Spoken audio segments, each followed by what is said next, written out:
Welcome to another Burgundy with Tweedy video. These ones in the back garden never seem to work quite as well, do they? Particularly when it's dark and cold like this, because I can never be bothered to come back out for a later appraisal. I think part of the joy of the sitting in the woods videos is that I usually have the chance to sit there for a bit and I can kind of mull the wine over the course of 2 or 3 glasses. But when it's in the back garden, you just get a first impression, which is not always a fair one. So sorry in advance to this wine. This is a wine I first became aware of because a wine shop that I sometimes use in London, haven't for a while to be honest, but I have used in the past in London, was selling it at an eye-watering price. It's an Hautes Cotes de Nuits, which is normally a sort of place to find comparative bargains in Burgundy. Fingal Rock sells Gavignier's Hautes Cotes de Nuits at under 30 quid a bottle, I think, some of them. This can be a place for finding, by the crazy standards of Burgundy, absolute bargains. Whereas this wine shop aforementioned, I feel like I shouldn't name it, that's somehow cruel, was selling this at 90 quid a bottle, which, you know, to my mind was 3 times what I'd expect to pay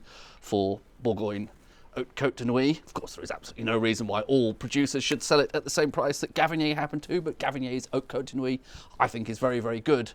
And if they can make good wine from that appellation at that sort of price, why can't everyone else? So this is a producer called Sylvain Cathiard, is it? Am I pronouncing that? Probably not. Sylvain Cathiard. I get the sense they're probably quite a well-regarded producer, or at least the shop that was selling them think they're a well-regarded producer, to put that, what I consider to be very high price on a relatively lowly appellation by Burgundy standards. However, I did not buy it from them. Really doing a terrible job of getting the cork out there. It was a bit tight. I did not buy this bottle from this aforementioned anonymous wine shop. This was on sale at Lay & Wheeler for half that price, but I believe it was the same vintage, same appellation, same producer. Half the price, 90 quid at this wine shop in London, 45 quid online from Lay & Wheeler.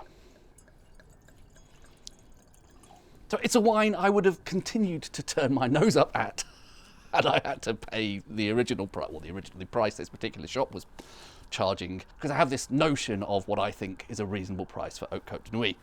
Lighting terrible as always, but I'm getting a sense of a slightly paler colour there, and that is something you can get from the Hautes Cotes de Nuits, as I always say. It's higher up, 400 metres, and the initial nose is, as is often the case, of almost nothing. Some wines really do need that first swirl, don't they, to give you anything, but what I can detect there is a sort of vague sense of possibly hedgerow fruits and rosehip, something like that, and something slightly woody. So I'm getting a definite sense of a hedge there, which is a first impression I would have been disappointed with had I shelled out 90 quid for this. But predictably, with a bit of a swirl. Little bit more berry fruit, but it's still a bit giving the sense of something a bit scratchy, a bit thorny. I'm getting quite a hedgy sense and quite a woody sense there as well. Sawdusty almost.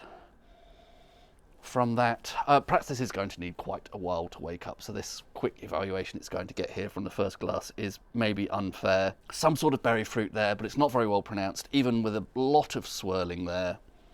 And still sort of background woody notes and hedgerowy sort of notes. Getting a definite sense of probably brambles, I think, here, and perhaps that's factoring into the berry notes, the maybe a bit of blackberry, but it's a bit more red fruit. All right. Well, it fared better on the palate than the nose is doing so far. I'm sure the nose will develop and wake up a bit more. The weight of that on the palate is towards the lighter side. Again, as I say, that's not atypical for the Hautes Cotes de Nuits, which is at higher altitude, therefore a bit less sun, slightly cooler than down in the valley. Berry fruit, I suppose, but on the slightly lighter side. Yeah, and that's quite a pleasant mouthfeel. As I say, with a caveat, it's light, but it has a kind of an agility to it. The sensation of moving it across the palate, moving it across the tongue feels quite effortless. It's a nice, light sensation. And there definitely is some fruit presence there, some berry fruit. The tannins are very fine, if I'm noticing them at all. I'm sure this nose has a bit more to give. A little bit of Sous-Bois there. A little bit of sort of mushroomy, the undergrowth underneath the hedge. This is all very hedge-centric, hedge core. A bit more berry fruit, a bit more something like rosehip. Some of the scratchy woodiness is subsiding a bit, but I think that's just giving way to the Sous-Bois and the undergrowth. Not really getting a huge amount of fruit or flour. Flour could just mean, you know, wheat flour, couldn't it? That would be a weird note. It probably does exist in wine, doesn't it? Light though it is, I do find that palate pleasant, but it's not really doing a huge amount for me at the moment. Very rustic, hedgerowy, sous-bois, rose hips, berry fruit, hedgerow type berry fruit, bit woody, bit scratchy, light, not unpleasantly so, but it's not really doing a huge amount for me. So at this price point, well, it's still a little bit steep for Cotes de Nuits even at 45, but I would definitely have been quite disappointed had I handed over 90 quid for that, I think. So far at least, unless some magical metamorphosis happens over the next hour or two. If I do have a revelation, I will try and make the effort to come back outside and tell you about it. But if nothing else happens, then that is the state of it. It's okay.